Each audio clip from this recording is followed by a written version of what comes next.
Chip Brannigan, and this is WCB's Nightly News. And I'm Angela Kearney. Tonight we discuss the most serious breakup since Ariana Grande and Big Sean. The country was recently saddened after California, once fabled to fall off into the ocean, actually did become its own island. At around 2 a.m., a level 10 earthquake devastated the borders and pushed California into the Pacific Ocean. Unfortunately, with persisting wildfires and the drought, this country cutoff has created a national emergency for California, which is now a new country called Isla Angeles. That's right, Angela. As Isla Angeles drifts farther away from our country, the supplies and trade industry between Isla Angeles and us diminishes. On another sad note, the country has recently broken up into two countries. Right after the claiming of North Minnesota, which was formerly known as Canada, Texas officials rebelled with angry backlash to the claiming of the liberal country. With tensions rising between the South and the North, things started to become violent. In a desperate attempt to come up on top, the South brutally conquered Mexico. After voting, they renamed Mexico Trumpton. The country has been in a cold war with itself ever since, so Barack Obama voted for a divided country. Custody of the South and most of the West has been given to the Republicans, who recently named their half of the country America. The other half is now named the People's Republic of Democratic America.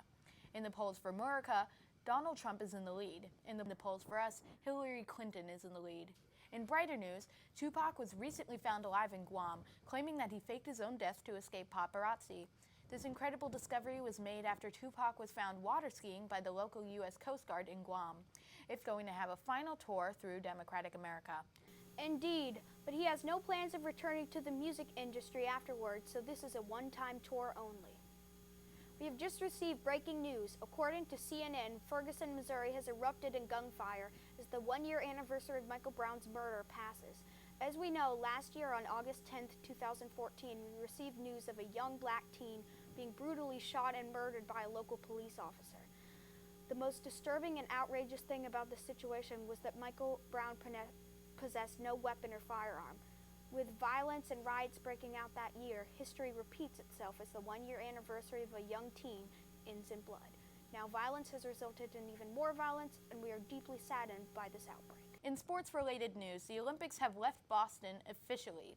We are no longer holding the Summer Olympics in 2024 due to nearly unanimous protest. After many were skeptical of the hypothetical Olympics benefits, Mayor Marty Walsh made sure that the public wasn't on the fence with the statement that this would be a detrimental and unwise choice on the city's part. It would be financially draining, not to mention overcrowded and strenuous. All in all, it was a problem best yet avoided. I'm Angela Kearney. And I'm Chip Brannigan, and that's all for tonight's news. This is your local WCB News, Signing off.